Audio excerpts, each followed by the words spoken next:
grab your coffee. It's a Friday edition of Yahoo Sports Daily. I'm bringing that energy this morning. I don't know. I'm on one. Caroline Fenton, Jason Fitz for the next 2 hours. We will get you caught up on everything. I don't know. Did something happen yesterday? I hadn't heard, God forbid you step away from your phone for a minute.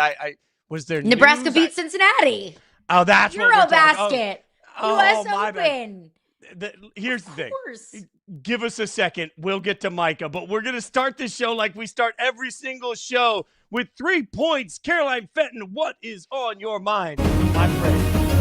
Yeah, I mean, you say it's a Friday. It's a Friday in Green Bay, in Philadelphia, in Washington, not quite the Friday in Dallas, but we will get into that as Fitz said. But it is a look away Dallas fans theme of the show today. Just protect your peace, because the Lakers superstar, formerly with the Dallas Mavericks, of course, put on an absolute clinic on Thursday overseas. It was a losing effort, but still a great individual performance. Skinny Luka, Ozempic Luka, his Slovenia team fell in its Eurobasket opener to Poland on Thursday, but Luka, 34 points, 9 assists, and his game-high 34 points came on 7 of 14 shooting from the field, including 3 for 9 from 3. He was 17 for 18 from the stripe on a team-high 36 minutes. That's that Skinny Luka coming to fruition, because he can play 36 minutes. He had 5 steals and 4 rebounds as well, and he was the first player in Eurobasket history with that stat line accumulation. Just a bummer that it comes in a losing effort. Sounds like kind of Shohei Ohtani with the Angels kind of vibes. But I know for Lakers fans, this season cannot get here soon enough. Mavs fans, Cowboys fans, Dallas fans, just look away. Today's not your day. There's an old Chicago song called Look Away that's going to be stuck in my head all day. I won't sing it. Can't afford the rights. All right, let me get to my big point before we get to the obvious lead today. And the big point comes in the form of college football being back, baby, yet again. But it took all of 3 seconds for us to be reminded of one of the most important things that we know about college football. Number one, preseason rankings do not matter. And number two, past performance is not indicative of future results. If you've ever invested in the stock market, you've seen that little warning. If you're investing in college football, we need the same thing, because somehow, some way, people took last year's playoff march by Boise as some indication that they were still going to be a top 25 football team. It took about 3 seconds into the season when you realized that Ashton Jeanty meant a lot to Boise. Look, it's not a hot take here. If we're being honest, we saw a drop-off from Georgia without Lab McConkey and Brock Powers. Why? Because those were Sunday special players. Well, Ashton Jeanty is going to be Sunday special, and without him, Boise State looked absolutely lost. You see it there, the 12th ranked win in program history. Obviously, for the other side of this, for USF, their first ranked win since 2016. This is a big moment for their program, but it's also a large reminder to us. Instead of trying to anoint who's going to be the powerhouse of the group of 6, let's all take a big collective deep breath and remind ourselves that one of the great things about the group of 6 in college football is that every year the powerhouse can reinvent themselves. That's just being real. So Boise State had an incredible year last year. Let's just make that the moment. They had an incredible year last year. This year, the group of 6 is up for grabs, and that's one of the things that makes the college football playoff process so exciting. In fact, if you love the guaranteed bids, if you love the assurance that the highest-ranked group of 6 team is going to get in, part of what you can love is that means that random schools every single year have the chance to rise up and grab a playoff spot. It doesn't look like it's going to be Boise State this year, which will raise the questions of who can it be, which is part of what keeps so much of the country excited about college football. And that brings us to our top point, Caroline Fenton, and we all know what the top point's going to be. It's going to be the rise, the trade, the blockbuster moment yesterday for Micah Parsons. We're efforting right now a special guest to help us break it down, but quickly, first and foremost, Caroline, I mean, I was stunned. You were stunned. We were all stunned. I will say loudly, everybody was wrong. We were wrong. The world was wrong. We just presumed it would get done, and it didn't. So let's get the reaction from our special guest. Joining us right now, the big stink, Mark Schlereth, one of my favorite people in all of media, joining us right now. My friend, thanks for hanging out with us. Let's just start right there. What was your initial reaction when you saw the news that Micah is a Packer? Well, Fitz, first off, man, it's great to be with you. It's great to hear your voice and see your face, man. Miss you. And it's Caroline, right? I haven't met you, but it's a pleasure to be with you as well. So I was in the gym, and I always just kind of turn my phone off. I don't look at Instagram. I don't look at anything, right? I was just going to town in there. and I get out of the gym, and everybody and their brother's uncle wants to talk to me. And so my initial reaction was absolute shock. And then I started thinking, this Cowboys organization is just an absolute bleep show.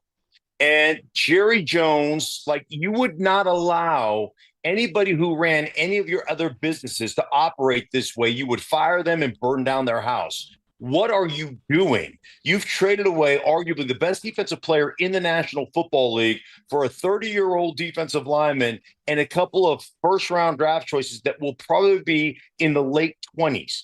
What are we doing? And, it was interesting to me because then I started seeing all the social media posts from guys like CeeDee Lamb and guys like Trayvon Diggs and, other Cowboys. And the one thing that resonated with me is you have created an organization, a locker room full of independent contractors. And independent contractors cannot win championships. Flat out, they can't do it because you have such distrust between you and the organization. The fact that you knew Micah Parsons was a superstar from the day he walked into the league, and you have not been able to lock him up and create a contract even a year ago is malfeasance from the organization. And so as a player in that organization, you know that the owner doesn't empower your head coach. You know the head coach truly isn't in charge. You know your owner doesn't reward the guys in a timely fashion that do it the right way. And we can sit there and talk about culture all day long. Well, he was bad in the locker room and he wasn't very good with the culture. Baloney. The culture is established by the owner and it flows down from there. And the owner creates a culture that is not good. And those players, you could see it in those players. You could see, like, what are we doing here? Those players, like I said, independent contractors. I've won 3 championships. You cannot win a championship if guys aren't willing to do more than what they're paid to do. And you're not going to do that in an organization that doesn't empower the head coach and doesn't take care of the players that do it the right way. It's beyond me what goes on in Dallas. I think that's the $1 million question, or maybe the $186 million question. How did we get here? It's a very simple question, I think, with a very complex answer. But I was talking, Fitz was talking, I think all of us were talking just a week ago about how we felt so steadfast in our belief that Micah Parsons was going to be a Dallas Cowboy. Now we sit here today and he's been traded in August. How did we get here with Micah and Jerry and the Cowboys? Well, we got here because the history of the Dallas Cowboys and Jerry Jones is not to pay their guys early. Jerry Jones has referred to them as a soap opera many, many times, but it's a soap opera that he's created. And so we get here because we like to shuffle our feet. We like the drama. We like to be at the top of the headline. We like to be talked about on all the national media outlets. We like to be written about on all the national media sites. We like to dominate all that stuff. And what dominates all that stuff is waiting to the 11th hour to sign Dak Prescott when he walks in the door, to sign CeeDee Lamb at the 11th hour. And we've gotten to that point because that's the way we do business, because that satisfies that itch I have to be out there and be in front. That satisfies my itch to create an organization that's about the soap opera. And that's what Dallas is. And I will tell you, if you sit there and think that this is the 70s Cowboys and that star on the helmet means everything, you're wrong. You're just flat out wrong if you're Jerry Jones. You think that all of a sudden I can't become a superstar in a smaller market? Like social media and all the things that connect us, this world has just shrunk. It has just shrunk. I mean, the greatest pitchman in the history of the National Football League played the majority of his career in Indianapolis and then finished his career in Denver. Those aren't the biggest markets in the world. You're not going to all of a sudden say, hey, man, you're going to play for $7 million a year less, and I'm going to circumvent the authority of your agent. And all of a sudden, I'm going to just sign because what? I'm going to make that back because I live in Dallas? Who gives a rip? And that's how we've gotten here. You know, you look at them, and they have drafted. I'll give them credit. They've drafted pretty well for the most part. but they have not dipped their toe into free agency. And I understand the philosophy of free agency. Like free agency, you're paying A+ money for B- players. I get it, but that's how you fill holes so that you can draft and develop players, right? And when you sign your guy early that you know is a superstar, guess what you're going to do? You're going to save money in the long run, and you're going to keep that guy happy, and you're going to keep everybody else in the organization saying, hey, listen, if I do it right like that guy did, if I become a prominent player, they're going to reward me, as opposed to wait till the 11th hour and create drama. And then how do we get to this point where we take one of the great players, if not the best defensive player in football, and ship him out?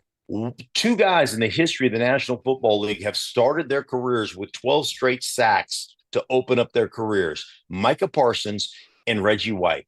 And we just let that guy walk for a 30-year-old and a couple of draft picks that we have no idea. 50% of the guys that get drafted in the first round are busts in this league. What are we doing, Dallas? What are we doing? So, Mark, let's be transparent for a second here, brother. The first time I met you, I was jumping up and down on stage, running around playing country music, right? And so I don't know what it's like to be in a locker room. And I've always, you were one that gave me the advice: know what you know and listen to what you don't know. So I'm going to know what I know and listen to what I don't know right now. You got 3 Super Bowl rings. A guy like me can sit here and talk about what it does to the locker room. You've lived the locker room. What does it do to the Cowboys locker room today when everybody walks in to go to work and they know that Micah Parsons, because of money, is now a Green Bay Packer? Well, one, it just creates a wedge between the upstairs, what I call upstairs, coaches and organization, and downstairs, the guys who have to go out and do it. I mean, if we're like, are we relying on Jerry Jones? Like, if we called Jerry Jones out of the owner's box to take a smoke bomb to get him out, and he'd be standing in a puddle of piss if he had to go make a play. Like, he's not, nobody comes to watch Jerry Jones, own his ass off. They come to watch Micah Parsons. They come to watch, the players play this game. And ultimately, in a locker room, like I said, you create a bunch of independent contractors. And there's nothing worse than having talent and having guys on your team that aren't willing to do more than what they're paid to do. You have to have guys that will sacrifice, guys that will say, man, I'll go out here and I'll play my ass off. I'll play hurt. I'll play injured, because I'm playing for this organization. I'm playing for the guys in that locker room. And then when you're a guy in that locker room and you see the organization taking one of your best players and not like trying to circumvent that player's agent, trying to say, I had a deal done in April or May that I talked to Micah Parsons about, and shuffling your feet and not doing this. I mean, like I said, you CD Lamb. You can see, you see, hey, DeMarcus Lawrence, when he walked out of the building to sign with Seattle, said that organization will never win a Super Bowl because of the way they're structured. And I believe that. I believe as long as Jerry Jones continues to create a soap opera and continues to emasculate the people that he has working for him. Like, come on, there has not been a coach that has been hired that has been empowered in that organization since Jimmy Johnson was fired. Not a one. And if I'm a player sitting in a locker room and I'm listening, or sitting in a meeting room and I'm listening to Brian Schottenheimer, and Brian Schottenheimer's asking me to do something, and ultimately I know, well, come on, he's not in charge. I don't like what he's asking me to do. Let me just circumvent his authority and go straight to the owner. You've got a back staircase to the owner's office, and the owner consistently emasculates his coach. You cannot win that way. You might win a lot of games because you've got talent. You do have talent. You might win a lot of games. You ain't winning championships. What does it do? Give me the stinking truth. That's your podcast, The Stinking Truth. Like, give me the stinking truth from the Green Bay side. What if you're going into work today to walk into that Packers locker room? What happens there? Energized. Man, you look at this and say, hey, we were in a really, really tight race in the NFC North with Detroit, with Minnesota, and guess what? We just trumped them both. we're right there. We can run the ball. We got a young quarterback. We got young receivers. We got a young defense that plays pretty well. We had the second interception leader in National Football League last year. We've got an opportunity now, and now we've got the best matchup piece. And I will tell you this for Micah Parsons, man. When you break a huddle, I played against Reggie White, and I played against Lawrence Taylor, and I played against Warren Sapp, and I played against John Randall, and I played that's frightening. Micah Parsons is in that category. And so when you break a huddle as an offense, you have to decide on every single play. Break the huddle, break. Okay, where's number 11, and how are we accounting for number 11? Are we going to slide protection to him? Are we going to double team him with a tight end and a tackle? Are we going to chip with a back? What are we going to do in the run game? Are we running at him? Can we run away from him? And then you start going, okay, from a game planning standpoint, hey man, we got to eliminate X number of plays from our game plan because we can't run it against that particular guy. It's a problem. And I think Dallas made a mistake by moving him to the edge. I think he's an off the ball. When he was an off the ball player, still getting 12 sacks, playing middle linebacker, playing on the edge, flopping around all over the place. To me, that's even a bigger problem because you break the huddle and you have to constantly go, okay, where is he? Are we designating him as a linebacker? Are we designating him as a rush guy? Are we there's a lot of mental gymnastics and hoops that we have to jump through in accordance to blocking that guy. And because you're so hyper focused on that guy, you create one-on-one opportunities for every other guy on the team. That's how important that guy is. That's how valuable he is. And that's why to trade him away for a 30-year-old and a couple of draft picks that you have no idea whether they're going to be worth a squirt of piss or not, it doesn't make any sense to me. And let me just say, good for Green Bay. Good for Green Bay for looking at their team and saying, we believe we're a Micah Parsons away from being a Super Bowl contender and going out and doing it. But I do want to go back to the Cowboys perspective because I think that a lot of people have said, in support of this trade that, hey, the Cowboys aren't winning Super Bowls with Micah Parsons, so what's the point of paying him all that money?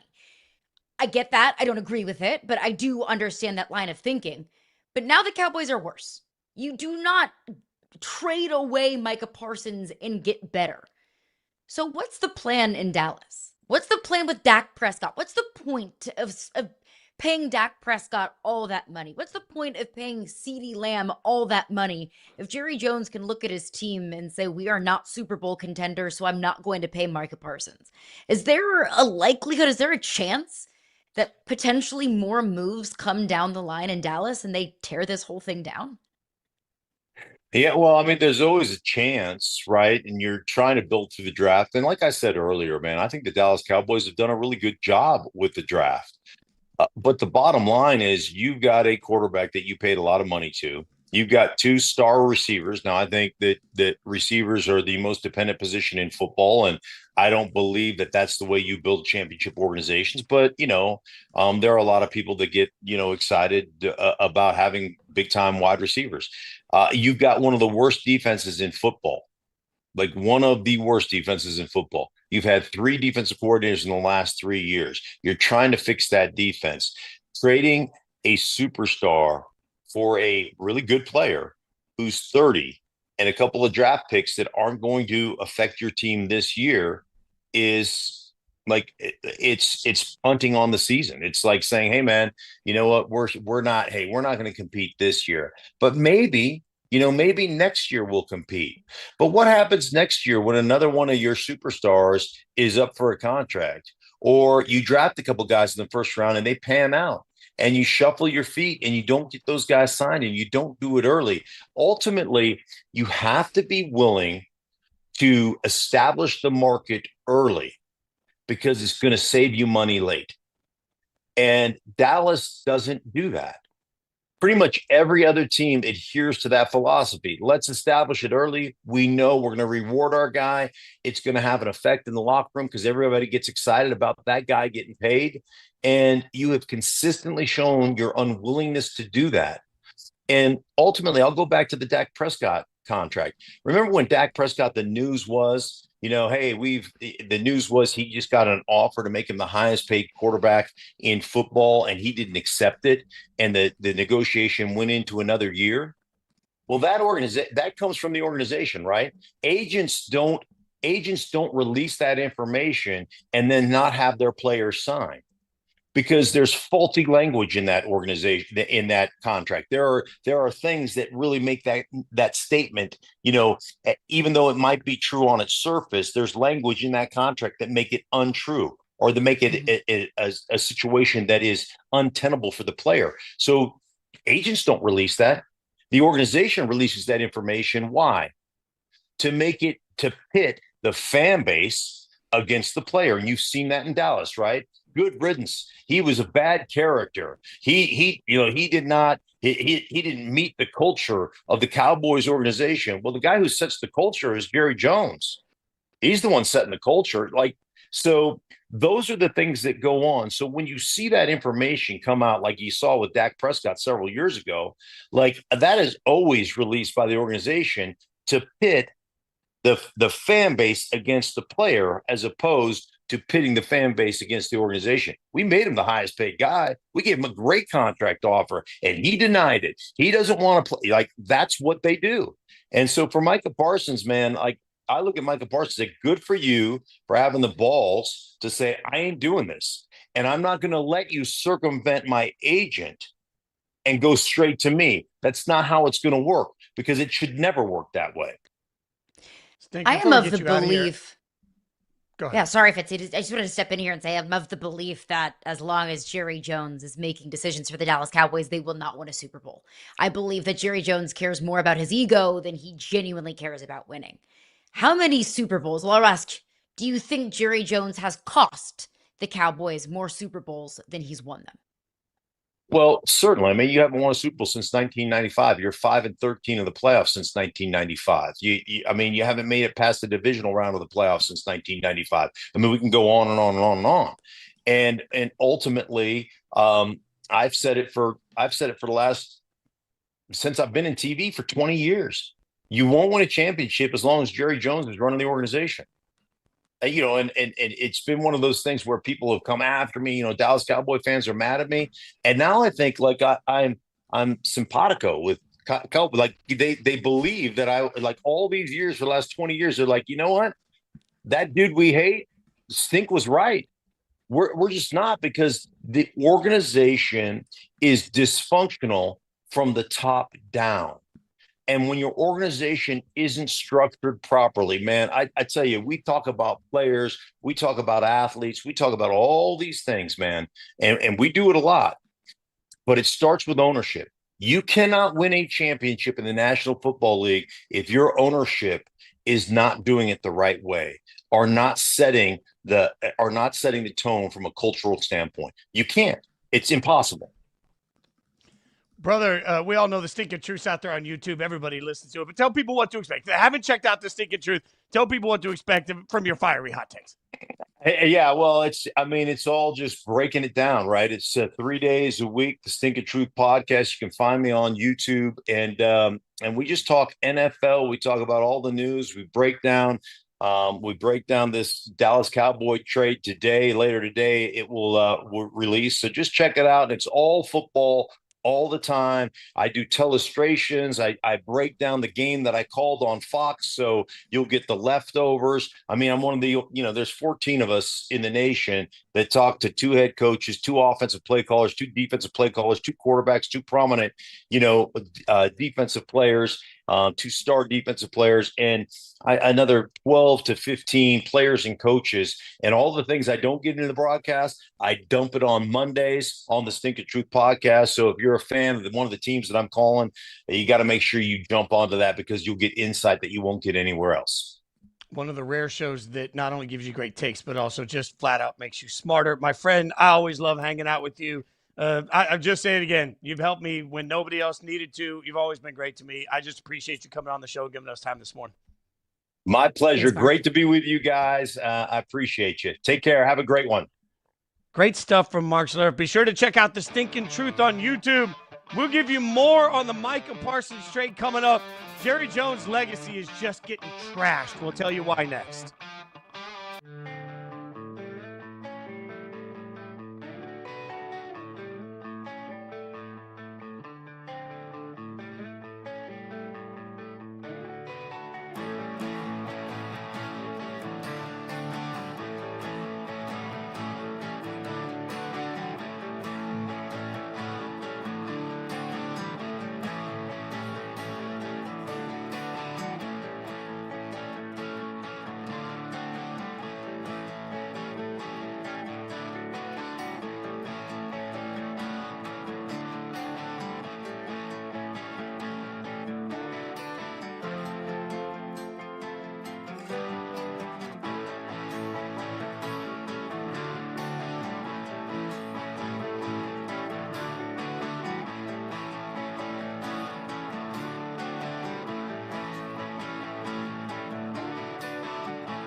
But the facts are,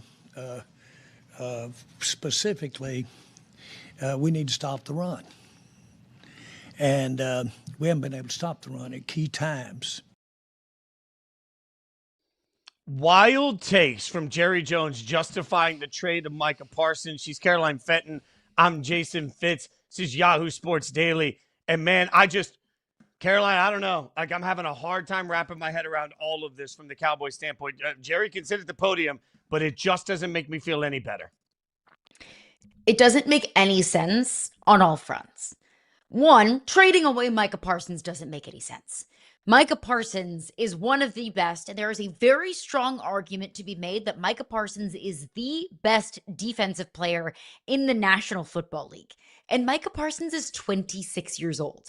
There's also a very strong argument to be made that Micah Parsons hasn't even hit his prime yet, and he has already been a Pro Bowler in every single season in which he has played the National Football League. So just trading away a talent like that makes no sense. Trading away Micah Parsons in August doesn't make any sense. Because what does a 2026 and 2027 draft pick do for you in 2025? And when you were paying CeeDee Lamb all the money that you're paying CeeDee Lamb, and you're paying Dak Prescott more than any other player in the National Football League, wouldn't you think that you would want to be winning games like right now? Well, because Dak Prescott is getting to an age that he's not going to be able to be playing at a certain level once that 2027 draft pick starts to contribute. Mike Tannenbaum pointed out on Twitter, rightfully so, that had this trade been done before the draft, teams could have allocated in their salary cap. They could have had more capital available for them. More teams could have been in contention to trade for them. Like, teams have already budgeted their year. So the timing of this actually cost the Cowboys equity. And I think one of the questions we got to ask here when you look at all of this is, why, of all of the people, when you look at the big three that they knew that they were going to have to sign, Dak Prescott, got to have a quarterback to compete. Okay, no question marks. They pay CeeDee Lamb, no question marks at the time because he's one of the best wide receivers in the league. But now they don't pay Micah. And to me, I think you're deciding on the wrong person here. It is far easier, according to recent stats, it is far easier to find an epic wide receiver in the NFL than it is to find an epic pass rusher. Every single year we cover the draft, we say, oh, this guy's going to be a world beater. And it turns out to be true. The number of guys that we have that we're saying, oh, that guy deserves to get paid because you can make a dynamic difference quickly in the NFL as a wide receiver. How many Micah Parsons are there in the NFL? The answer is what? 3 or 4 maybe, and most of them aren't the age of Micah, you can find another CeeDee Lamb. I'm sorry, no disrespect to CeeDee, but you can find at least something comparable to CeeDee, something to put you in the same ballpark as CeeDee. You have a much better opportunity to find that in the draft every year than you do Micah Parsons. Like, let's be clear, where the Cowboys are going to be picking with this draft pick is likely so low that they're not going to find a Micah Parsons unless they get lucky. And you can't bank on winning a Super Bowl by getting lucky. The Cowboys paid the wrong person of the big 3 if they were going to let one walk. Amon-Ra St. Brown was a 4th-round pick. Amon-Ra St. Brown is one of the best receivers in the National Football League. So I think it's a great point by you. Because pass rushers, I view like quarterbacks. Quarterback is the most important position in football. It's the most important position in sports. So it's the second most important position in sports. The guy that hits the quarterback. You don't find those every single day. You don't find an elite pass rusher, a double-digit sacker in every single year in their career in the National Football League. You don't find that on the street. You have to be really lucky to be bad enough at the right time to find that guy at the top of the draft, because they don't come available very often for good reason, because they're hard to find. So the fact that the Cowboys did this, the fact that the Cowboys parted with a player like Micah Parsons, a player of that caliber that doesn't come around very often, is so shocking. And I think it just kind of continues to show that Jerry Jones doesn't make very strategic moves. You said that the Cowboys may have paid the wrong guy. Look, I'll never say that paying CeeDee Lamb was a bad thing or something that the Cowboys regret, because CeeDee Lamb is one of the best receivers in the National Football League. But if the Cowboys had foresight, they could have avoided a lot of these things. They could have signed Dak earlier, paid him less money. The Cowboys could have signed CeeDee earlier, paid him less money. Could have signed Micah earlier, paid him less money, like the Eagles do, like the Ravens do, like smart organizations do. They obviously don't have foresight to do that. But if the Cowboys had foresight with how they want to build their team into a contender in the future, they could have maybe made that decision of, look, we know that Micah's day is going to come due. We know CeeDee's day is going to come due. And if we have to pick between the two, we want to pay Micah Parsons. But the Cowboys seem, and Jerry Jones seems, to make so many decisions out of emotion. He fired Jimmy Johnson out of emotion. And I think that Jerry Jones decided to trade Micah Parsons because he felt disrespected by Micah Parsons. Because he didn't want to deal with Micah Parsons' agent, which is just unfathomable to me from somebody who has probably signed hundreds, if not thousands, of contracts in his career as an owner and a general manager. Of course, Micah Parsons wants his agent involved in all of this. Of course he does. He wants to be protected. He wants his agent to make sure that all of the T's are crossed and the I's are dotted. And Jerry Jones, for some reasons, feels like it's okay to disrespect Micah Parsons' agent, David Mulligetta. That doesn't sit right with me. So it feels like Jerry Jones makes all of these decisions out of emotion, and there is nobody there for checks and balances and nobody there to hold Jerry Jones accountable when he makes decisions like this. The Dallas Cowboys are a worse team today than they were yesterday, and it's because of Jerry Jones. Because of emotion. Here's the list of players that have at least 12 sacks in each of their first 4 seasons. Micah Parsons and Reggie White. So because you got your feelings hurt, you traded away the modern Reggie White? Because you didn't like the fact that the handshake agreement that you shouldn't have been having the conversation around in the first place didn't stick? You traded away the modern Reggie White for 2 first-round picks that are likely to be low in each of their respective rounds, and a defensive tackle that's aging and on the decline compared to his previous production. This is one of the most asinine trades in NFL history to me, and I can't find a way to make it make sense. The fact is, I watched up close and personal at the end of Al Davis's time running the Raiders.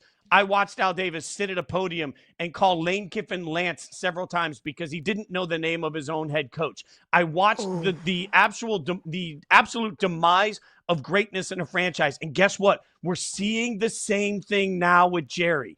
Jerry, at this point, clearly, like, he kept calling Micah Parsons Michael yesterday. The person in charge of this decision, who got his feelings hurt in a negotiation, decided to turn around and trade somebody, and he can't even properly say his name at the press conference. Y'all, this is a problem. This is a billionaire running a franchise into the ground because he cares more about somebody respecting him. He cares more about a handshake. He cares more about the way he's perceived. He cares more about the brand than he does about actually winning football games or actually putting the best team on the field. This is absolutely mismanagement by Jerry Jones at this point, because frankly, he's not showing any capable leadership anymore. At least get his name right at the podium. But the minute he called him Michael and he had to be corrected by Steven, had to be corrected with the name, it tells you he has no idea what the hell he's doing. There was a theory, and Twitter's full of theories, that Jerry Jones was doing that intentionally to kind of, dunk on Micah Parsons. I don't think that's the case. Maybe it is. I think that Jerry Jones is just an old coot. Like, I genuinely just think that he's losing it a little bit. And this is kind of the next chapter in that book. And if you're a Cowboys fan waking up today, first of all, T's and P's to you. But if you're a Cowboys fan, I don't know if there's a more helpless feeling in sports than having an incompetent owner. You can trade away problematic players. You can fire bad coaches and you can fire bad general managers. But what you cannot do is fire a bad owner. Jerry Jones has free reign to make any decision about this football team that he wants.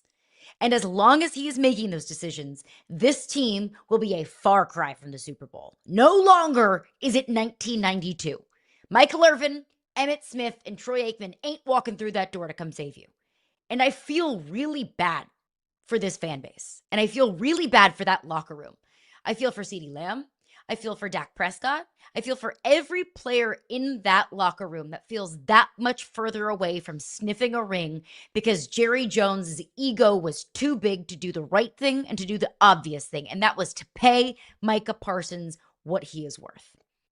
Caroline, I will just remind Twitter that the same conspiracy theories about doing it intentionally are the exact same thing that diehard Raiders fans said when Al went up there and called Lane Lance. They did it. No, that was just his way of disrespecting Coach. Bad. And then you found out later that no, it was just people around him. There's been books written about the fact that people were trying to protect the legacy of Al Davis when it just wasn't protectable anymore. I think the books are going to be written about Jerry the same way. And the fact is, Jerry, at this point, Jerry Jones has become Fat Axl Rose. Like, if you loved Guns N' Roses in the 80s, you loved watching Axl Rose run around in leather pants and sing Welcome to the Jungle. When you see videos now of Fat Axl Rose running around in leather pants and weirdly singing Welcome to the Jungle, you're like, yeah, I should have left it in my childhood. The 80s Guns N' Roses is far better than the today Guns N' Roses, and it's okay to say that. And you watch them out there, and you're like, yeah, man, go out there, do your thing, try it, it's fine. We just accept that it's a shell of what it used to be. Jerry Jones is a shell of who he used to be. And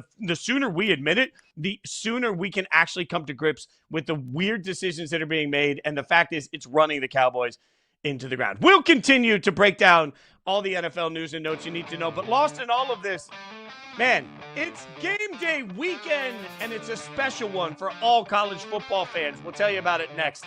Yahoo Sports Daily.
We all remember this moment from over the summer when we found out that Lee Corso's final College GameDay show will be week 1, Texas versus Ohio State. He's returning to Columbus, where he made his very first headgear pick. It's a big weekend and, frankly, a sentimental weekend across college football. Yahoo Sports Daily, Caroline Fenton, Jason Fitz. You can't be a college football fan and not have been impacted by the work of the great Lee Corso. And it just, I think, Caroline, this is a moment for all of us to remember. Like, when I say Lee Corso, what pops into your mind? Larger than life. Larger than the game of college football itself. That he is so ingrained in this game that he is a patch on the fabric quilt that is this game. Because he found the most perfect way to combine pageantry and emotion and excitement and just fun. Look at that. Just fun. That I think sometimes in doing this job, we lose sight that this is sports and that this is fun. And Lee Corso was one of the pioneers of just having fun talking about sports. So the game of college football, truly. And, I think this term and that phrase gets thrown around a lot, but there is no better way to define Lee Corso's legacy on this game than this game will never, ever be the same, because he was part of it. Yeah, it's interesting because one of the highlights of my career, I got to spend a year out on the road with GameDay when I was working for ESPN and hosted a digital show. And it was funny because the coolest part about that was getting to sit in the production meetings all week and really shadow it and see it. And, I've said many times Reese is such a huge influence to me because he was great to me in that process. But I'll never forget day one walking in to the production meeting and just realizing I had a seat at the table was crazy to me. But then having Corso come up and just coach walk up to me, shake my hand, ask me straight away, who are you and what do you do? Day one that I was there, who are you and what do you do? And the funny thing is I saw him a week later and he came up to me and again, remember my name and then sat down and said, I don't understand the digital show. Tell me more about it. And he genuinely cared. And to me, to have a legend at that point that, could easily just skate into these things and just be, just skate on the laurels of his legacy. He never did that. Still put in the work, still would come in and say, I saw this on film. And it's just insane to me. But also what was crazy is you had this massive production room filled with 30, 40 people that all worked on game day.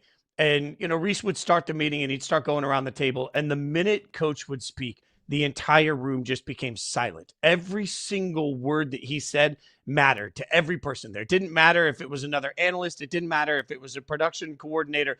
Every single person stopped and listened to what coach had to say. And he said it all with a smile. To me, it's so easy in any business to become jaded through your success.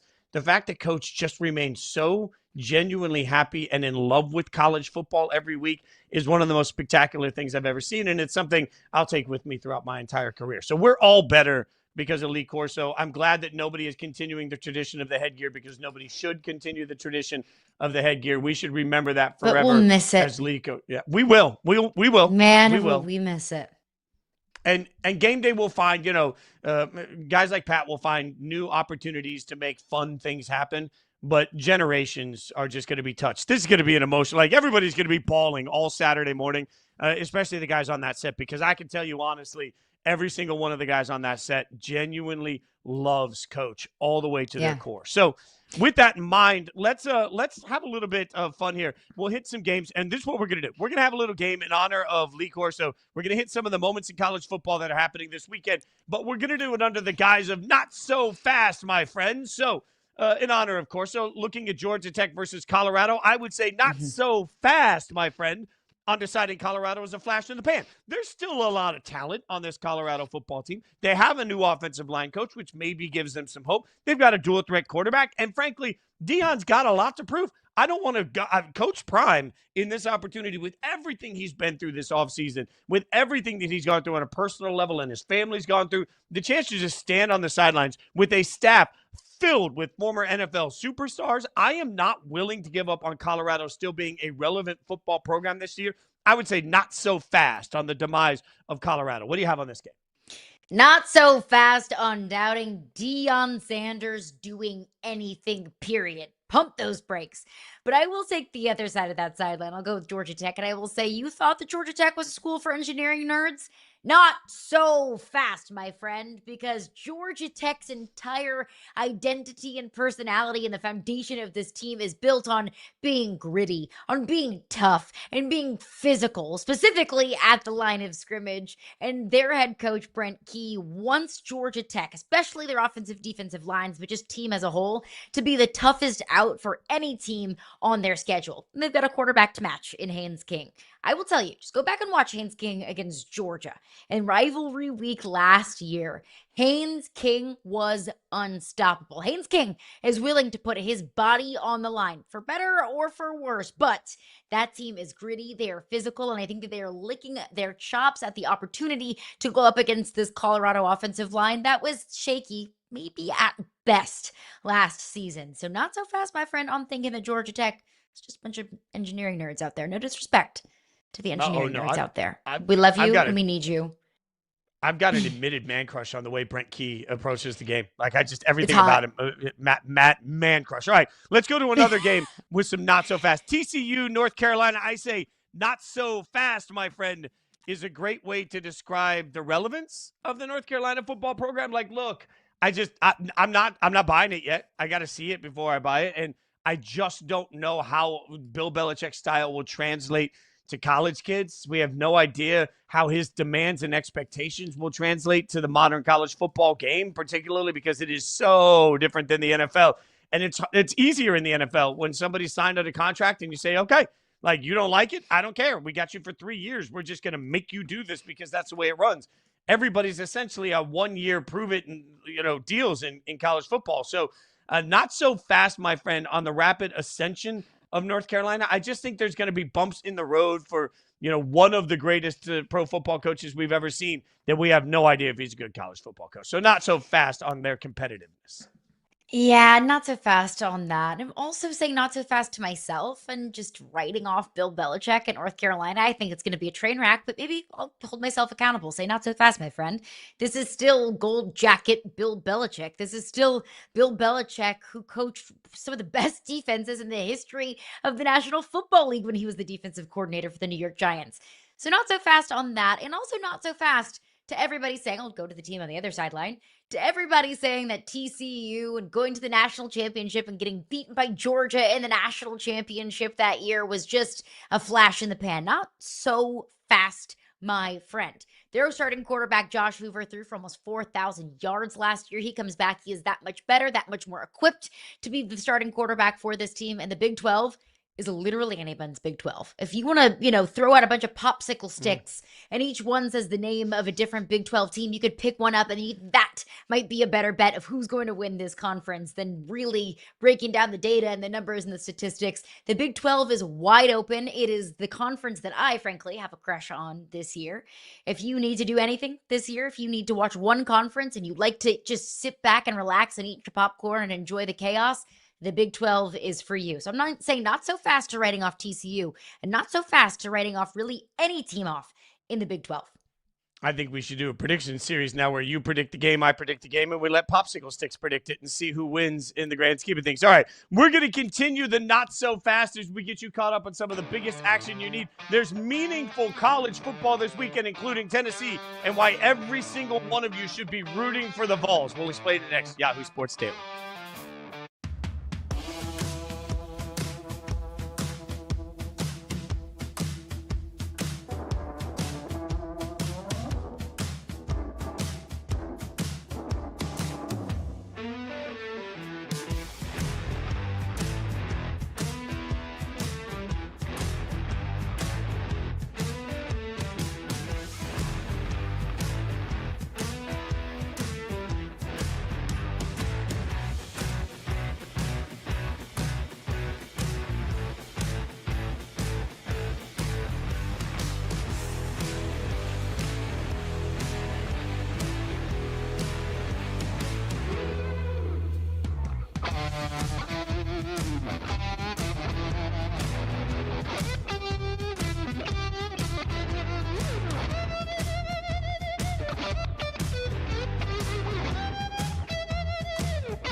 There's a process that I follow every week, win, lose, or draw. Only thing is, like, my wife, I can't sleep in the bed if we lose because I ain't going to get in the shower for that day. I'm just mad, and I just sit there.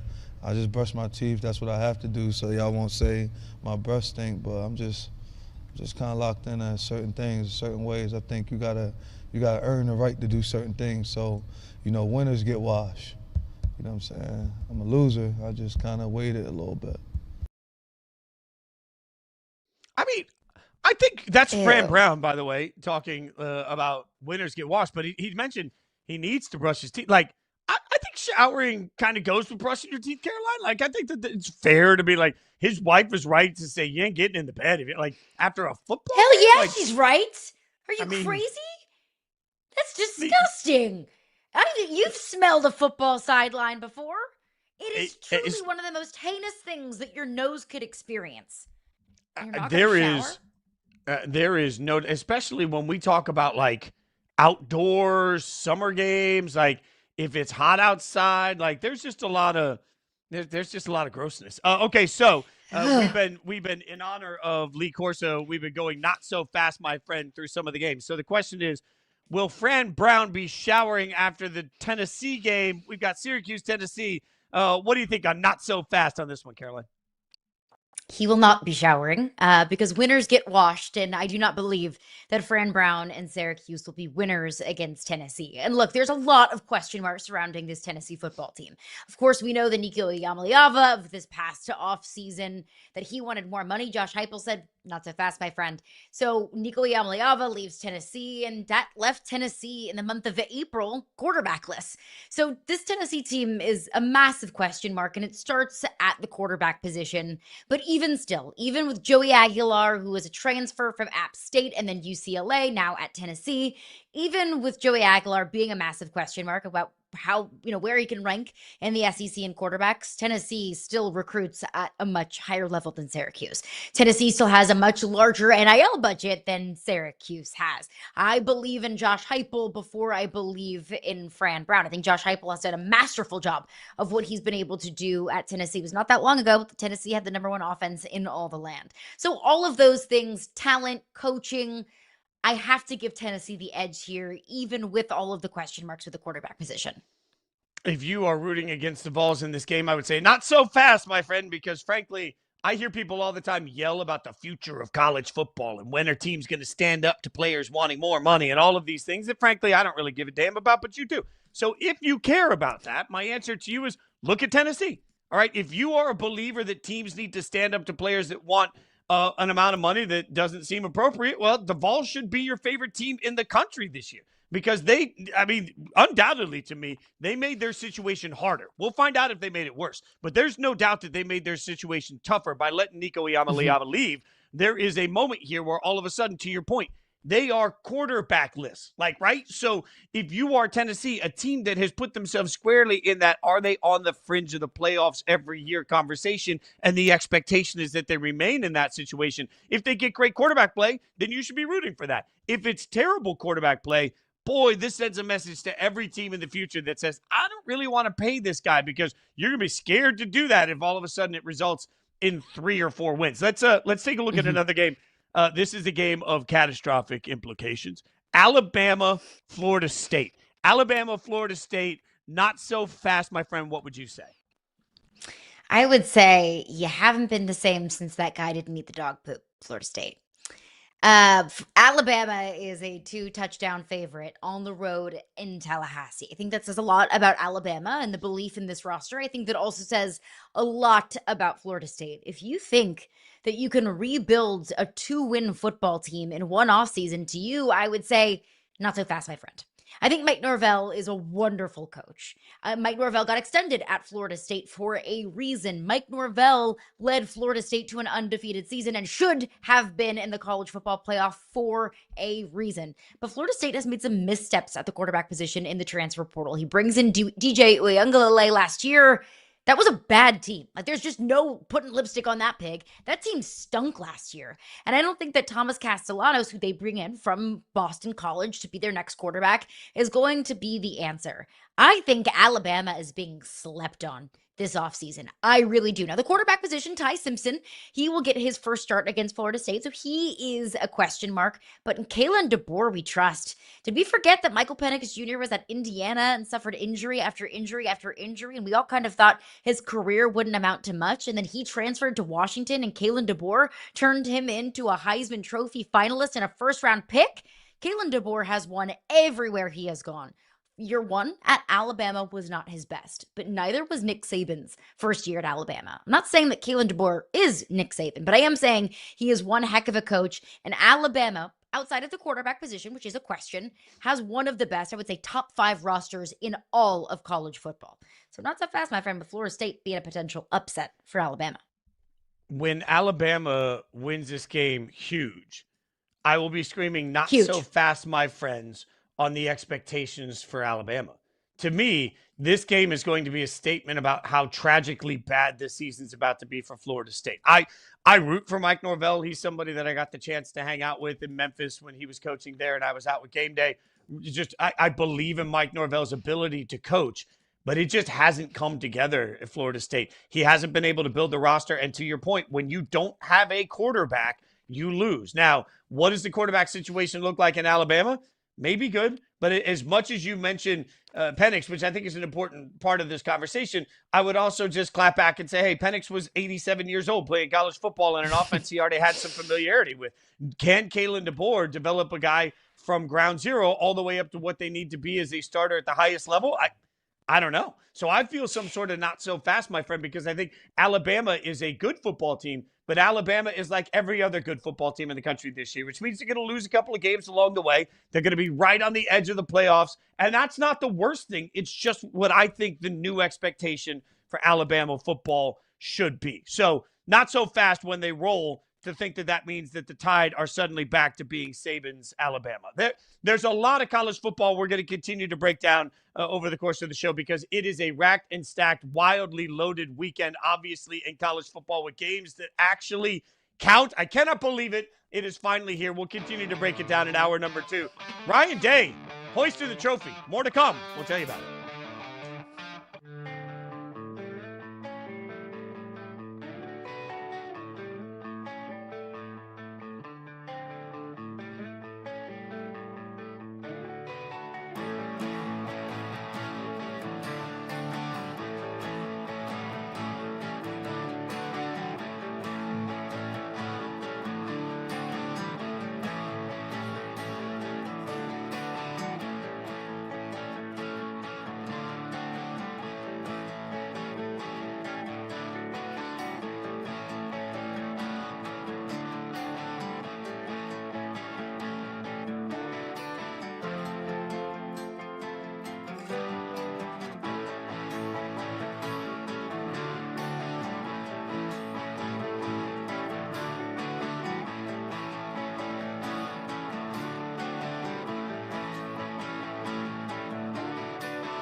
Hour number 2 is underway of a Friday edition of Yahoo Sports Daily. Caroline Fenton, I'm Jason Fitz, and the man in the middle that you see right there is the great Stephen Godfrey joining us. You can check him out, co-host of College Football Inquirer, which is all across the Yahoo Sports Network. Be sure you are hanging out with that show.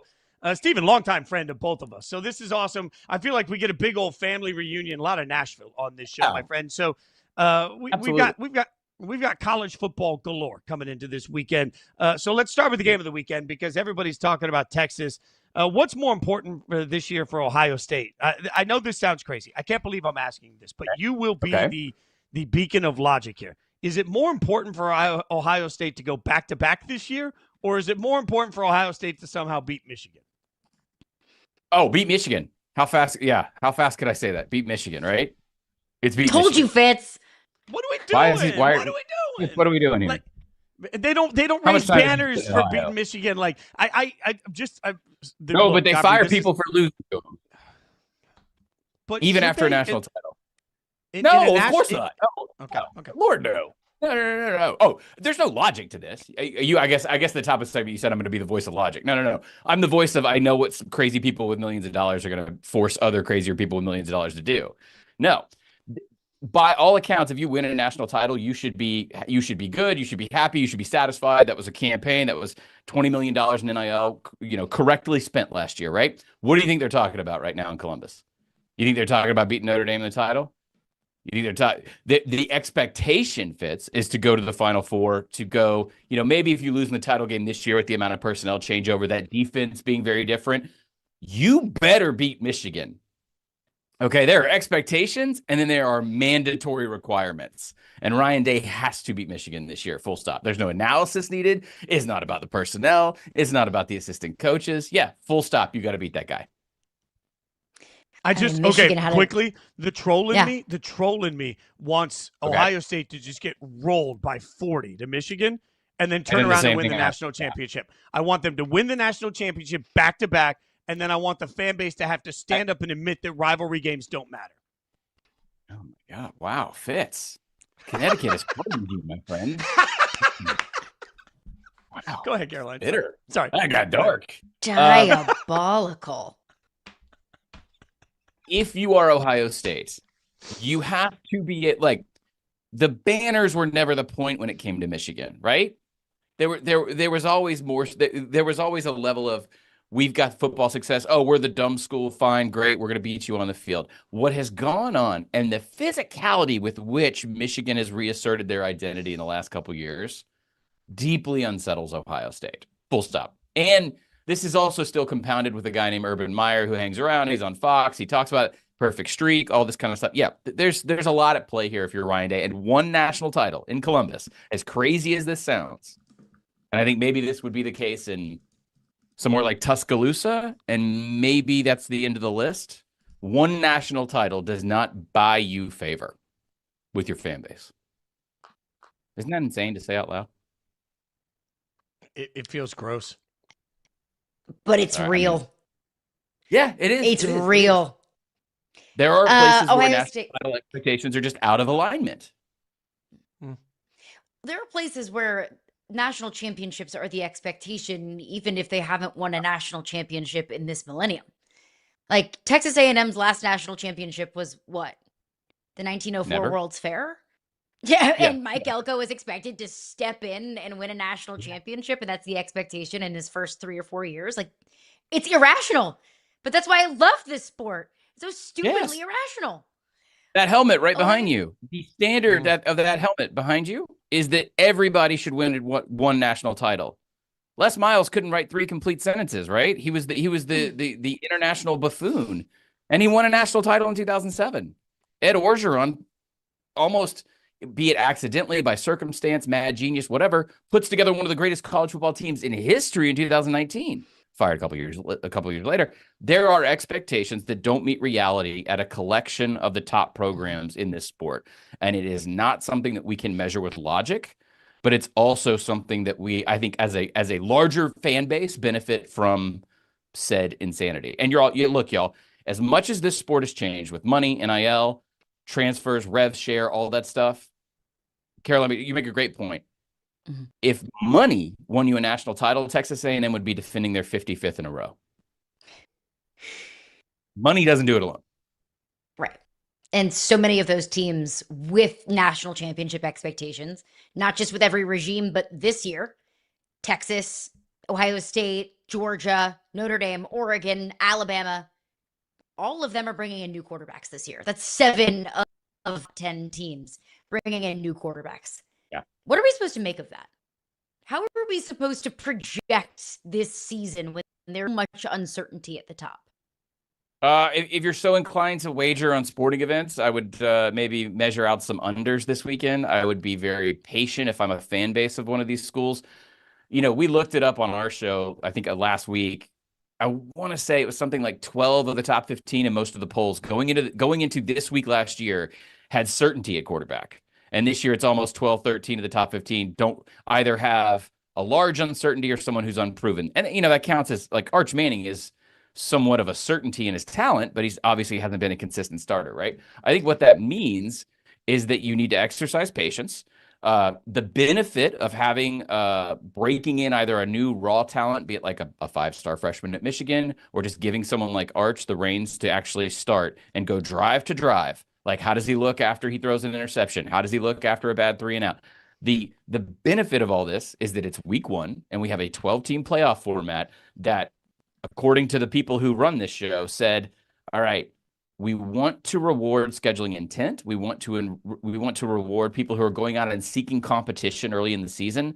So I don't think if you are Texas or Ohio State this weekend, it's going to be held against you come December. If you lose this game, and it's not insane, right? We're talking about like a 2-score loss. If you're Texas, you go on the road. You've got a new starting quarterback. Regardless of his last name, he's a new starting quarterback, and you are playing the defending national champions.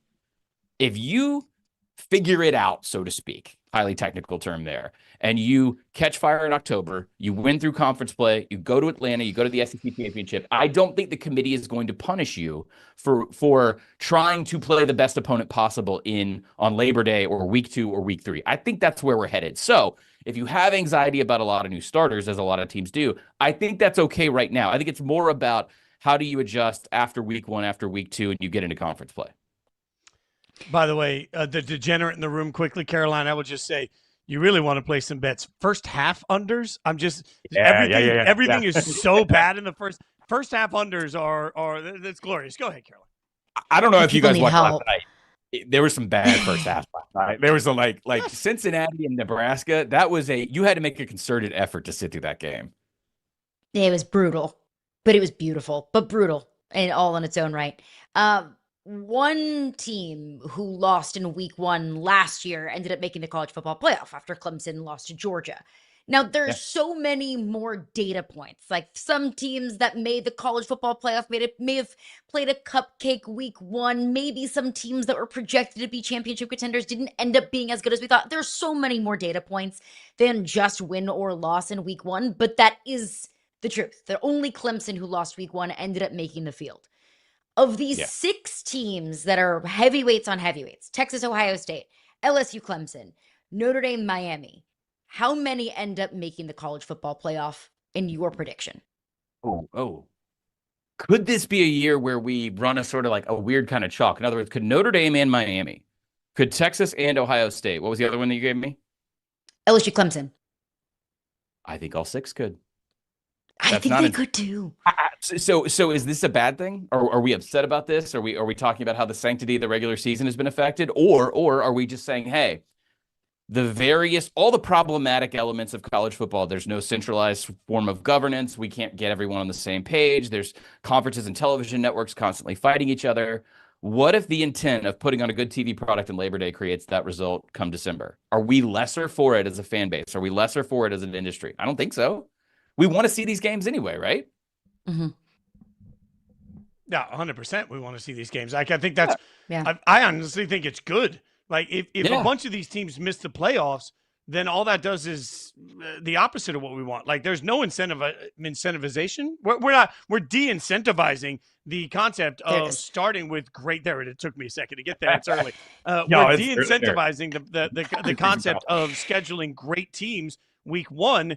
If all of a sudden losing to one of those great teams, when you do have first halves that are just trash football and you don't have a preseason, like I think part of this, there has to be a level of rewarding truly the teams willing to take a week 1 risk, or otherwise everyone's going to stop doing it. And we're going to end up with Tennessee taking on UTC week 1. And nobody wants that. Like I'll watch it, but nobody wants it. No, nobody wants that. And the people who want it are the athletic directors and school presidents of those lower programs because that's their paycheck for the year.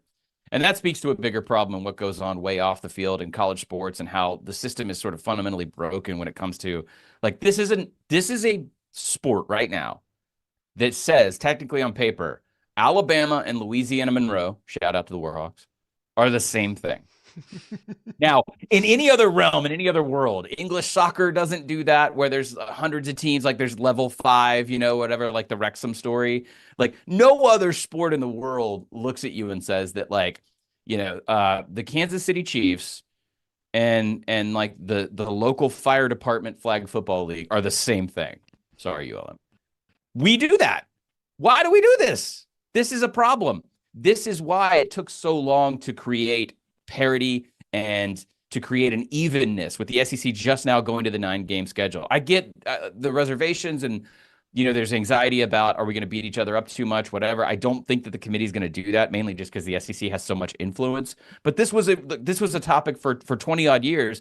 And Fitz, to your point, we got, I wouldn't say months of bad football, but I would say that no one particularly benefited other than a couple people getting a couple paychecks. When you're flipping past the television and seeing a team in the top 15, but this week it's, what's the old joke, like Sisters of the Poor.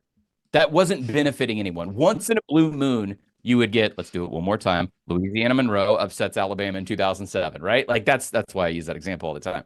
But that, for every one of those games, how many games have we suffered through where you're beating somebody by 75 points on the SEC network or the ACC network or whatever? Like, we've got to find a way to keep G5 football relevant. And I think last night was a good example, by the way, because you had Boise going all the way to Tampa to play a South Florida team that we found out is pretty good. That's the kind of stuff we can be doing. We need to schedule the sport in a better way. And I think all of those are just the most perfect reminders that this sport is weird. This sport doesn't make any sense, that this sport isn't the NFL, that on any given year you can have a ULM beating an Alabama or a Vanderbilt team beating an Alabama. Last one for you before we let you go. I feel like it's kind of put up or shut up year for a lot of coaches at big name programs. Brent Venables at Oklahoma, Lincoln Riley at USC. I think Brian Kelly at LSU is also in that conversation.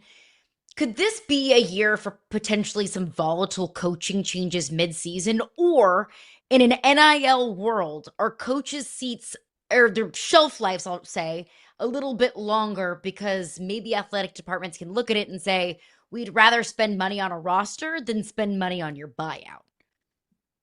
This is a really good point, and this is where I could rattle off a list of buyout. I can tell you how much Venables is owed at Oklahoma. We can do the old bit, and that's the bit I've been doing for my entire career. Here's what I would encourage people to do. Pay attention to Florida. Pay strong attention to Florida. If they are able to pull it together under Billy Napier this year, and whatever pull it together consists of, let's just say it's 9-10, and they make that last SEC slot in the playoff. That is a success, right? By far, compared to where that program was 2 or 3 years ago. I think that is going to cause a lot of individuals across college football in the industry to take pause and say, why are we giving in to the panic?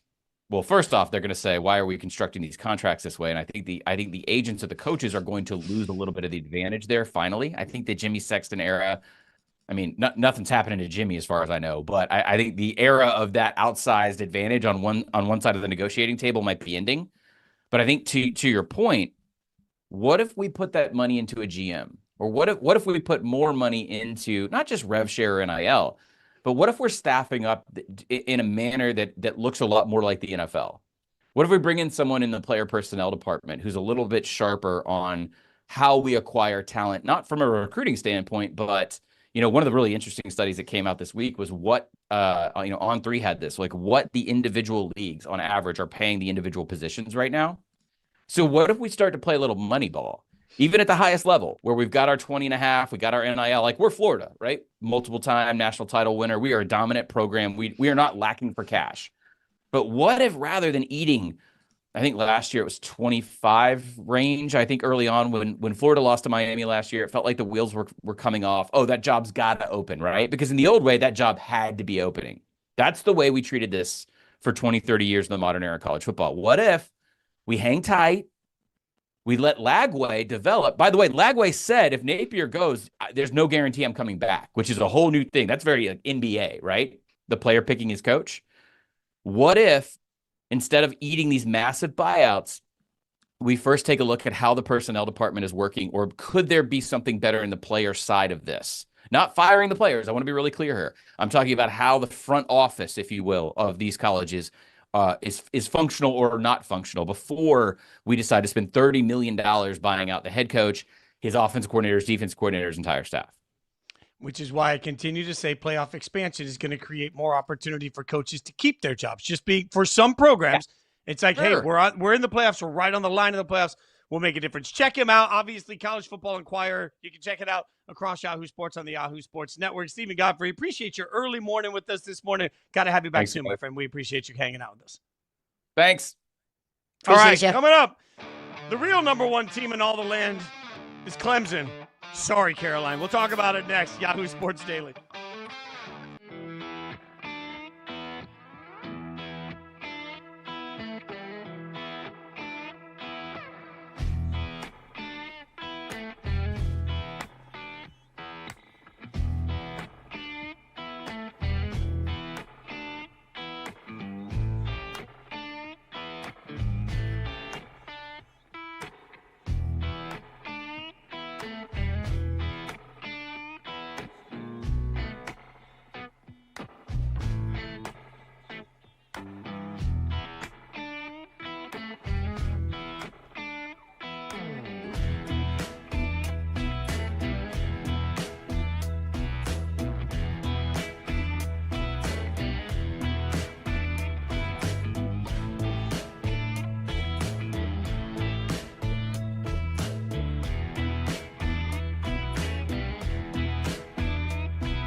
Welcome back to Yahoo Sports Daily, hour number 2. She's Caroline Fenton. I'm Jason Fitz. As always, when the bat phone rings at the top of the hour, we usually give you 3 points then, but we had to talk to our good buddy Stephen Godfrey. So now, Caroline Fenton, as we do every hour, let's give America our 3 points. What is on your mind, my friend? Fitz, we got to give the people what they want. What the people want is Coco Gauff, because she defeated Donovic in straight sets to advance in the third round at the U.S. Open. But again, like her first round, it did not come easy. She fought off tears. She had 8 double faults, but still got the win. It wasn't pretty, but my goodness, it was beautiful.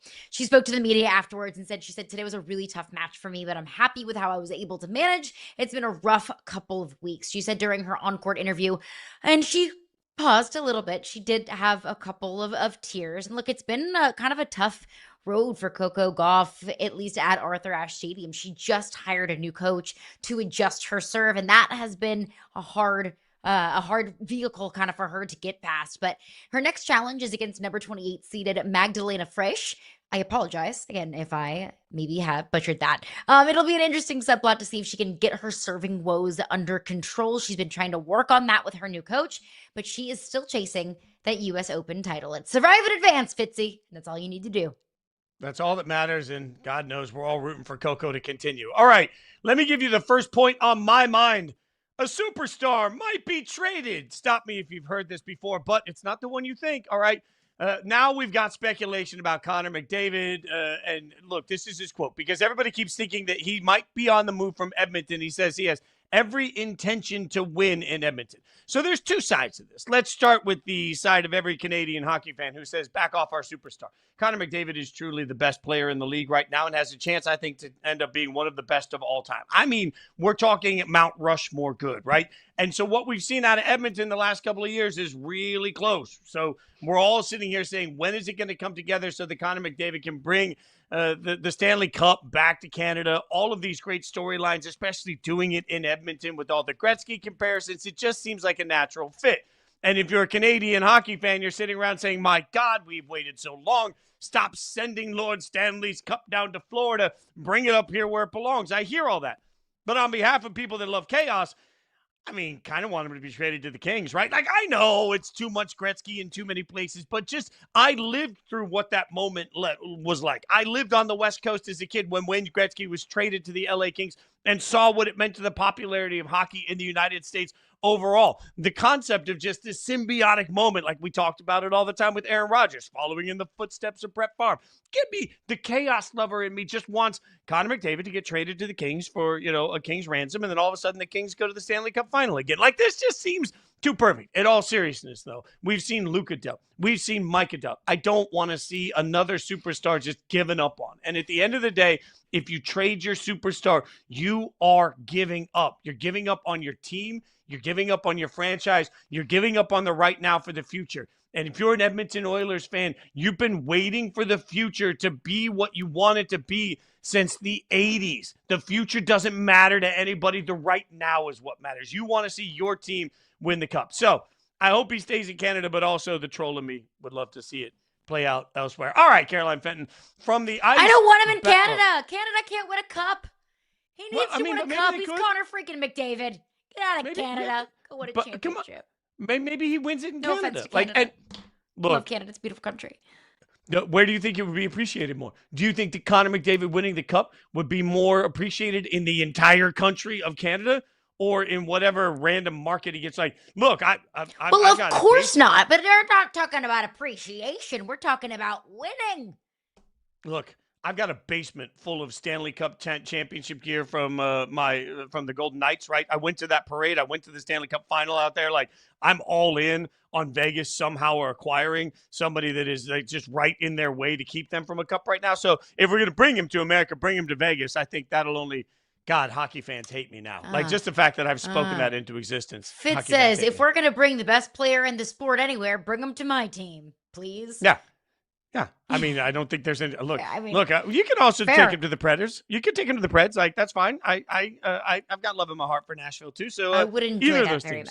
much. Well, so would Nashville. Okay. Let's get to the top point. Speaking of things that Caroline Fenton's going to enjoy, I don't know. I got to be honest. I've worked with you long enough to know that, like, Saturday could go one of two wild ways. We have massive college football, and it's in the number 9 LSU versus number 4 Clemson. Now, Caroline, I would make the argument that if we were doing the rankings based on just what we know and not what we presume, that Clemson should actually be the number 1 team in the country. We have the most proof of concept for where Clemson is right now.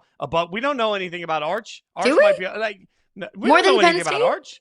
Okay, so I'll give it to you. Penn State might be number 1. I just don't trust Franklin. So I trust Dabo more than I trust Franklin. So it's right there, 1B2, but It's fair. I would give it to Clemson. So your team, that LSU helmet behind you, take it on the number 1 team in the country. How are we feeling?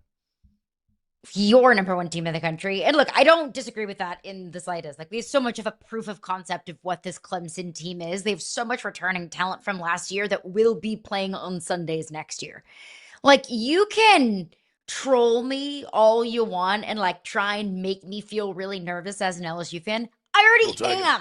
Like, there's nothing that you can do to hurt me because I'm hurting myself. Nay, this team has hurt me enough. Like, everyone's like, oh, are you excited for this game? No, because I've been excited for every LSU opener for the last 5 years. Go Tigers. And then I just got hurt. I got burned. I got sad. And every time I keep coming back for more. And then I keep getting just punched in the face by LSU in every single opener. Oh, and now what do? They go to Clemson, fresh off of a college football playoff bid, and they're one of the best teams in the country.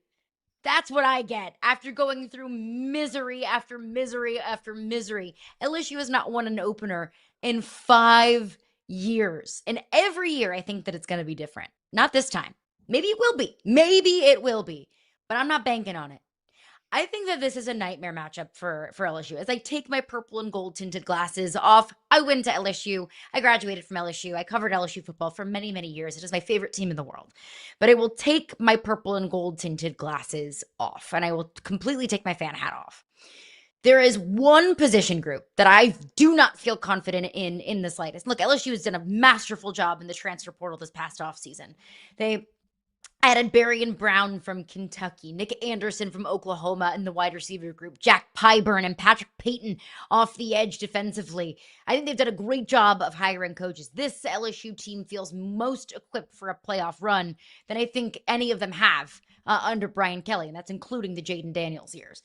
I'm really confident about this team, but the one area that I am not confident in is the offensive line. LSU lost Will Campbell and Emory Jones, their left and right tackles, respectively, to the NFL draft this past year. They were the starting tackles the last 3 years. Will Campbell was a number 5 overall, or was a top 5 pick, rather, overall pick in the NFL draft. He was the best left tackle in college football last year. So now you're replacing those guys? Offensive line's a huge question mark. One thing that is not a question mark, though, is Clemson's defensive line. I think Clemson has the ability to have the best defensive front in college football this year. I think Peter Woods on their defensive front is going to be a top 10 pick in the NFL draft this upcoming season. That terrifies me, Fitzy. That is weakness on strength. And that alone makes me think that this is just on top of the fact that it's in Clemson. On top of the fact that it is a matchup of 2 of the best quarterbacks in college football, at least that we know of right now, that gives me the most pause about feeling too excited about LSU snapping this 5-year opening lost streak. I feel for you here, and I feel for you because we had the opportunity. I don't want to be a Debbie last year Downer. We had the opportunity last year to work together right after LSU lost their season opener for USC, and we were doing a show to USC. And when I watched the SEC Netflix series, the first thing I thought of when I watched that game and the way it sort of melted down in the fourth quarter was just the look on your face as we connected to do a show right afterwards, and the heartbreak on it. This game is at Clemson, and I think that is such a difficult portion of this. But I will say this. I think Nussmeier is worth every ounce of the hype that he's getting right now. And in part, I had the chance to talk to him for Yahoo Sports not too long ago. Check it out on the Yahoo Sports YouTube page. There's just something impressive about the understanding of the process he's had to go through and the understanding where he is and what he needed to work on. We have to remember something that we just talked about with Stephen Godfrey a few minutes ago. There are very few quarterbacks that have a ton of proof of concept. Garrett is one of those. So the question really becomes, can you start fast enough to really keep this crowd out of it? And I don't know that anybody in the current college football landscape can start fast. So that's where I get nervous. LSU has everything you need to be able to beat Clemson. And frankly, I think these are both playoff teams. I think both of these teams are in the college football playoff this year. So there's no shame in looking at it and saying, man, I'm not sure it goes your way because of the location of the game. But this does, so to oversimplify for a minute, big game at home. I got Dabo versus Brian Kelly. And as much as LSU is paying Brian Kelly, you would think that the answer to that is, well, Brian can do this. I don't know, Caroline. I don't know that I can really trust him to trust his quarterback enough to make the plays. And that's what I keep hammering home for this opening weekend. Who will trust their quarterback enough to allow them to make the necessary plays? I know Dabo will with Kay Klubnik. I know he will. Do I trust Brian Kelly to put the ball in Nussmeier's hand in the fourth quarter and say, go out and win this football game? I don't know. That's what makes me nervous. I do.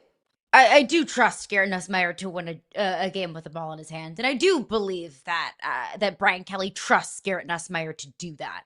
I think Brian Kelly has actually done a pretty masterful job of trusting his quarterbacks, at least in his time at LSU. I mean, that's the reason why we saw Jaden Daniels ascend from a good quarterback to an elite quarterback from year 1 to year 2 at LSU, is because of the trust that Brian Kelly has had in his quarterbacks. And he's talked a lot about how much he trusts Garrett Nussmeier.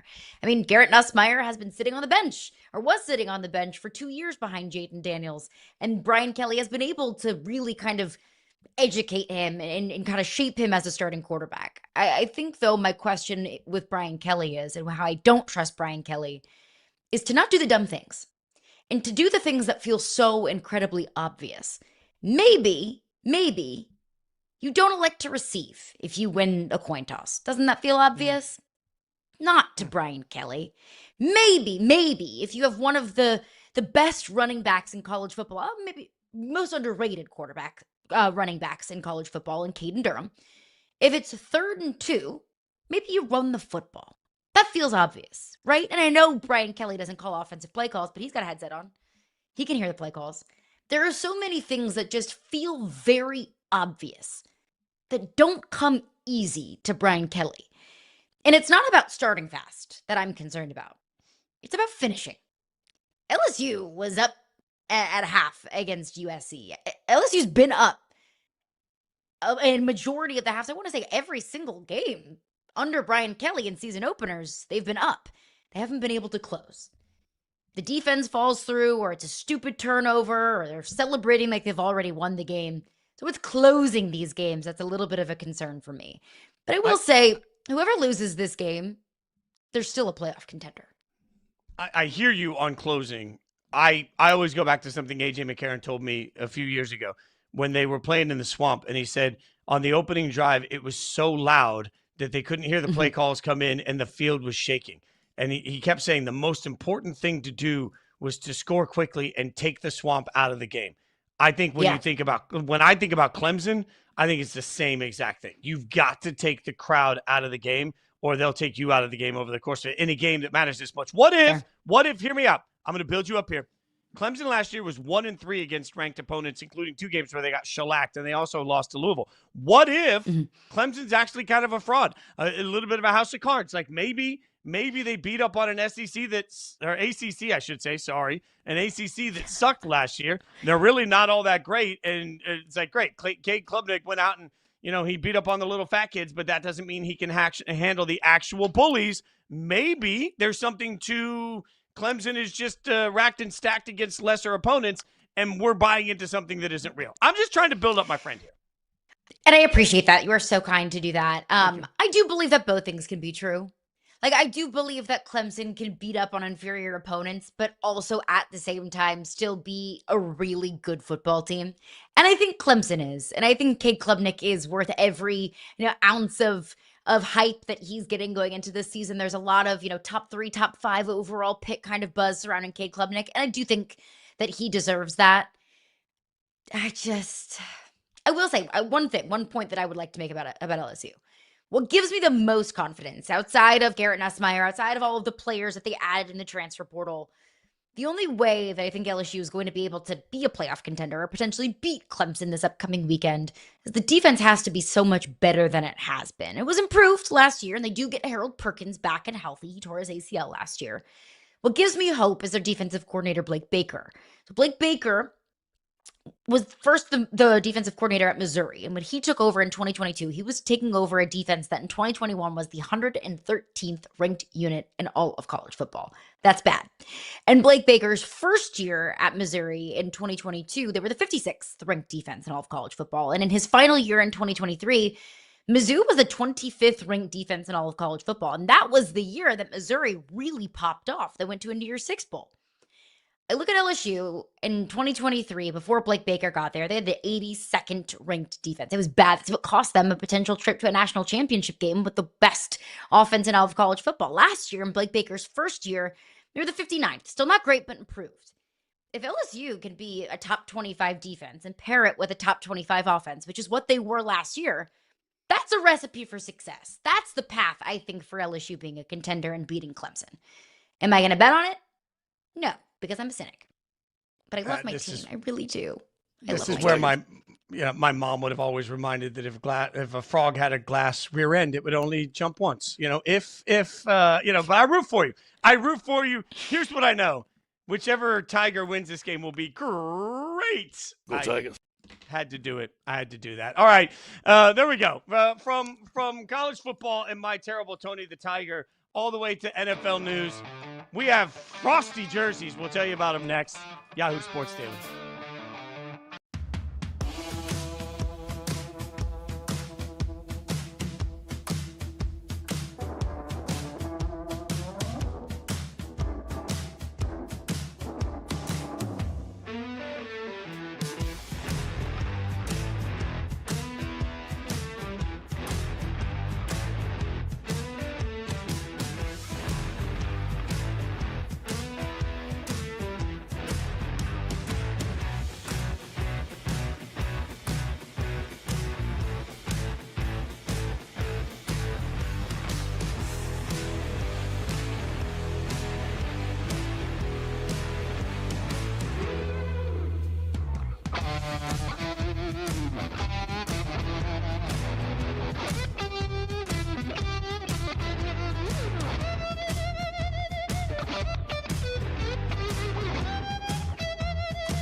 Today's forecast, cold front. That comes from the Buffalo Bills as they release their rivalry jerseys. We've seen a handful of these. Look at that. Oh, we got a handful of teams that gave us the new look for their rivalry matchup. A little bummed it wasn't every single team in the league, but it has us thinking. Caroline Fenton, Jason Fitz on Yahoo Sports Daily. Let's take a look at the new unis and give them a label. Fierce or farce? This is what we have. 8 new rivalry uniforms that we're going to see. AFC East and NFC West. Again, kind of bummed it wasn't for every team, but we'll go through them one by one, and we will decide whether they are fierce or farce, and we will start with those obviously fierce Buffalo Bills jerseys. Like this thing, I mean, you talk about just a thing of art, a work of art, beautiful. It's got that cold, clean, white look. Oh, the numbers are shimmery. We saw the bill on the side. Oh, I want it. I don't even like the Bills, and I want all of the gear. Like when they do a hoodie, when they do a T-shirt. Bills, send me boxes of. I don't wear other teams' gear, but still, this was so cool. This is as fierce as they get, right, Caroline? I will wear other teams' gear, so feel free to send it to me. You can slide my DMs. I'll send you my address. Just ask me my size. I think the photo shoot is cooler than the uniforms themselves. Oh, good God. What are we doing? What are we doing? That looks like a Cowboys uniform. Look, no, it doesn't. Look at That's the a Cowboys clean white uniform. with oh, come on, the metallic buffalo on the side. Oh, and look at the little metallic buffalo on the arm patch. Oh, It's cool. Like I like the details. The details are cool. I like the idea that it's the cold front, like it ties in the city. I see the gears turning. I like the thought process. I just think they look like the Cowboys. I'll be honest. When Buffalo needs red. Their colors aren't white, silver, and blue. I need Those this. are the Cowboys colors. I need this jersey to be held for a snow game, and anytime it ever snows in Buffalo, they wear this jersey, like total whiteout so like feel in the every snow. game in Yeah. November and December and January, basically. Like these would be insane in like a blizzard type of game. Like the Steelers-Browns game last year when Jameis Winston said, "Thank you, Lord, for giving me the opportunity to play in some snow." I would love these Bills uniforms in that, but they still look like the Cowboys uniforms. I kept zooming in on the pictures every time I saw them on social media because I thought maybe it was a Raiders jersey too. Like the Raiders did a white with silver on it, and I thought I was getting an alt Raiders. No, not that lucky. Let's look at the Dolphins next. Fierce or farce on this Miami look here as they go with a bunch of black and teal. What do you think? Oh, it's fierce.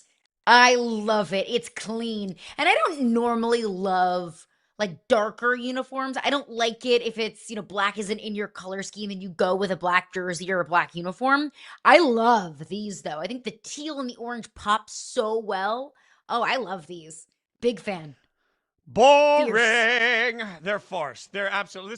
This whole jersey is such a wild farce. Like the teal numbers are badass. Like the metallic teal. Give me the whole jersey with the metallic teal and put the numbers in black on it or the numbers in orange on it. Like go big with the colors. Like instead of making it all black with just the little tiny color splash. No, as a guy that only wears black, like I admit that I am boring. 90% of I literally, Caroline, I have the same exact black shirt. I have 8 of the same exact black shirts hanging in my closet. I wear them every day. So all I wear is black. Like I get it. I understand black. I love the color. But this is just boring. Like you want to sell me on something. Give me something metallic and bright and neon and obnoxious and you see it from across the room. This is a farce. I like these. It doesn't have to be neon and obnoxious in order to be good. But I will say, I need Miami Vice uniforms. I need them. I need them like a fish needs water. And it doesn't matter that those aren't your colors. Who cares? Who cares about your colors? Make them clean and white and teal and pink and orange with palm trees. Like lean into it. I love when uniforms and jerseys lean into the city. Do that. I need that. But I do love the 305 on the helmet. That is cool. I want Mike McDaniel on the sideline dressed, like he's on Miami Vice with like the white coat. He kind of already does a little bit. That's fair. We got the Jets. The Jets here also going with a heavy black look on their a very dark, like mysterious black look on the helmets. What do we think? Fierce or farce on these? Love the Gotham City on the back of the helmet. Shout out to Gotham FC. These look like Temu uniforms. Like they're not my favorite. Like that doesn't look like whenever I look at an alternate uniform, I want to kind of know what team I'm looking at. That's just a black uniform with gray letters. Yeah, I you know what? Originally, I thought they were fierce, and now I see them again, and they're totally farce. You're right. They should have gone with like an obnoxious metallic green also. Like that's just it's just a black jersey. It looks like an XFL jersey to me at this point. It's an XFL jersey. It's just black and gray. It doesn't do anything for me. What about the Patriots? Let's get to the Patriots. You like these? I do. They do kind of already look like their normal uniforms, but I like these. They look like the Colts. The Colts. They look like the Colts. And like they you didn't just use look the like the normal Minuteman on the Patriots helmet. jerseys. Like you didn't use the Huge Minuteman on the helmet. We all want the Minuteman. Like just nobody wants a Colts jersey with just a bad white helmet. Like this is total farce. Total farce. I like the Any on the sleeve. That's a cool touch. But yeah, I bring back the throwback logo. Yeah, this jersey is about as exciting as Gillette Stadium is. For anyone that's ever been to Gillette, the accoutrements at Gillette, not exactly like what. Like you go through Fenway, they got lobster rolls. You go through Gillette, it's not that. All right, let's go to the 49ers. These. Really? I love these. Oh, the shimmery gold makes it pop. And it gives it kind of like an old-timey Western, like the font of the numbers gives it an old-timey Western feel, which is, obviously, the 49ers. I love them. I think they are so cool. The gold pops. The black looks cool. Love this. There's a casino on the Vegas Strip called the Cromwell. It used to be called the Barbary Coast, and it was based on a San Francisco theme. It looks exactly like this. So it sort of reminds me of a trashy 80s Vegas Strip casino. I'm out. It's on theme. It's just I think it's so fierce.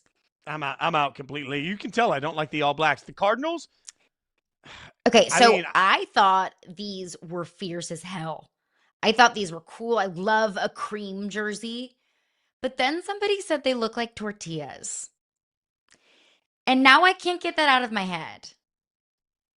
I mean, kind of gives tortilla vibes there. They look dirty. It looks like somebody splattered all over them. Now these are total miss. Like again, you have really cool red colors. Like do something awesome with the red, and I do for once do something fun and original with the Cardinal too. Like out on these. What about the Rams? Give me the Rams. Maybe this one will finally excite our loins. I don't know. How do you hate? I hate these. How do you hate? Why do you hate? These are just the normal Rams. These are normal Rams uniforms. They're just black. The helmet is bad. Like the helmet is just a black helmet. It looks like a Steelers helmet.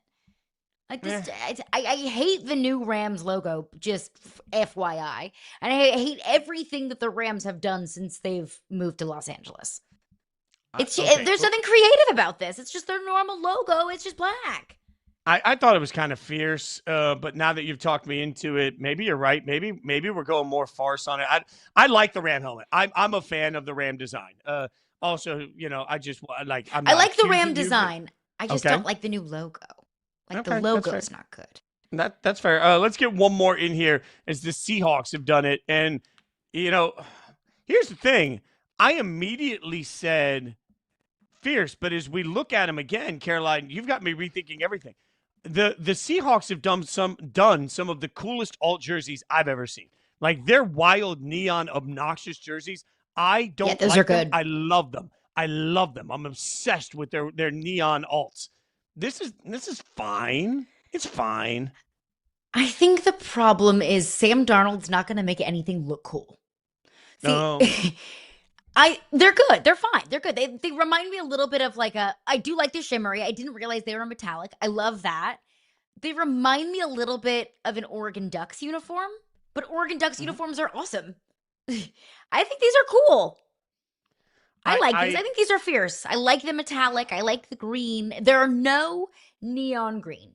Those are unmatched. But I like these. I want the texture and colorization of the numbers on almost every one of these jerseys to be the actual entirety of the jersey. That's what I've learned. I wear all black, but I love like wild, obnoxious neon. Like that's why half my shoes are wild, obnoxious neon. I acknowledge that. I wish they'd gone more obnoxious with all of these. The Bills, the clear winner, obviously. There's no doubt about it. The Bills are the clear winner. At least the Niners are my winner. I love those. Oh. We couldn't disagree more on these. But what I do know is the NFL is the clear winner because everybody will buy the gear. Okay, speaking of clear winners, there was a clear winner in Major League Baseball last night. Kyle Schwarber went off. Historic night. We'll tell you about it next on Yahoo Sports Daily.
Count them.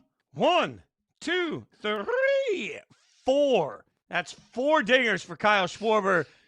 Ring the bell. She's Caroline Fenton. I'm Jason Fitz, Yahoo Sports Daily. Big day, to say the least, for Kyle Schwarber. The ever so rare moment of 4 home runs in one game. So epic night for Kyle Schwarber. In fact, historic night, is that such a difficult thing to do. So I thought, Caroline, I would ask you, if you have any idea, we'll go through some different sports, of sports equivalents. Oh boy. And thanks to ChatGPT helping me on this, some sports equivalents of 4 home runs in a night. So can you just take a wild guess? Whoa. Like, let's say I give you the NBA.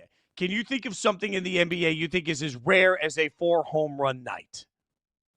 Like a 50-plus point game? You're close. You're close. Go higher. A little higher. A little higher. 55? No, yeah, but all right. How about this? 70. A 70-point game. 70?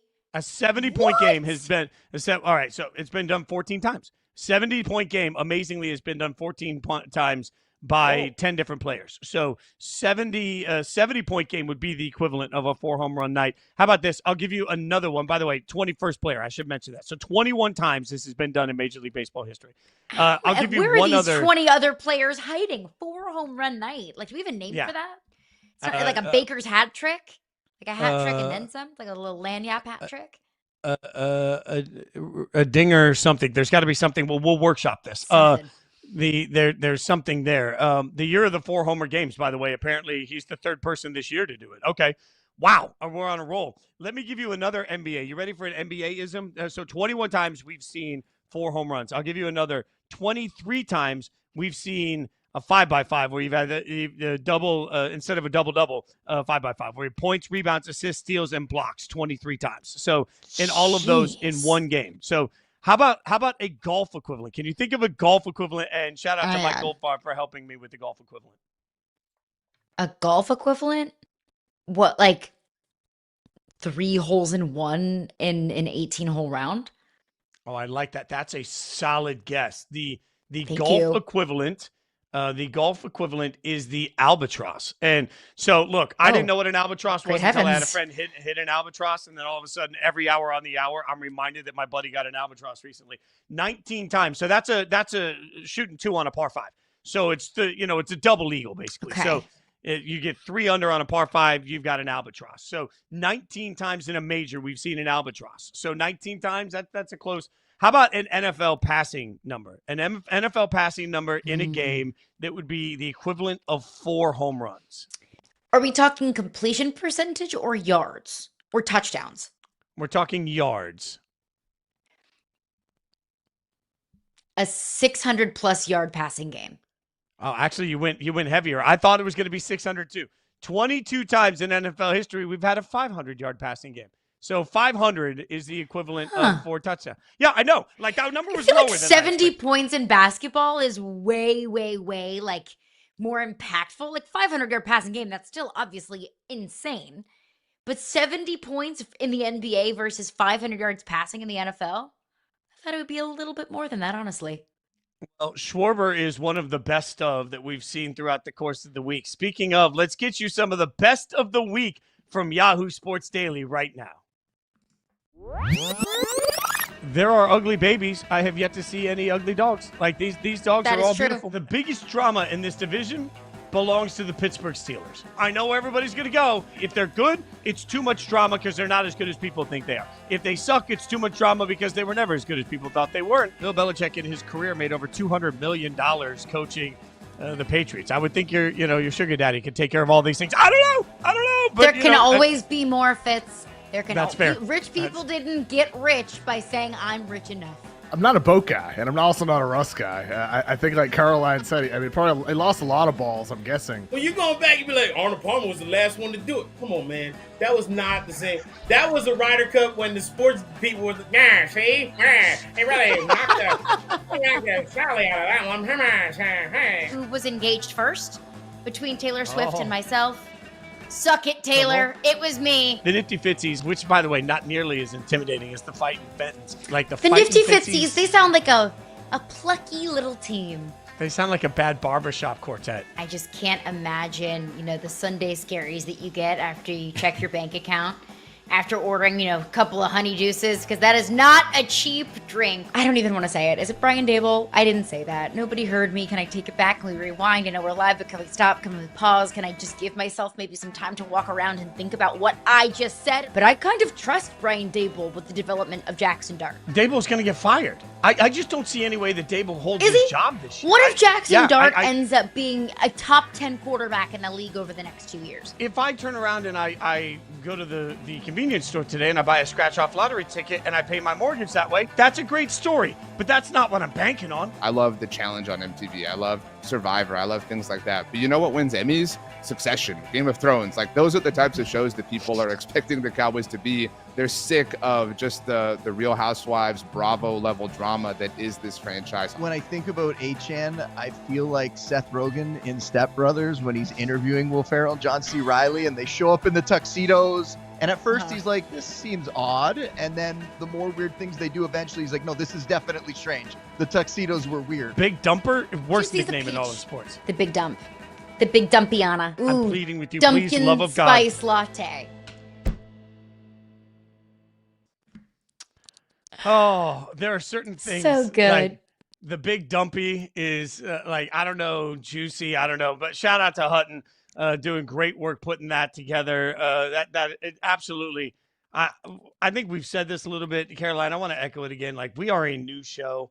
And every person that takes the time to watch it, every person that takes the time to let us come into their lives for a minute, it's really meaningful. When you look back at something like that, you realize, like, we're having a blast and we're really lucky to get to do this.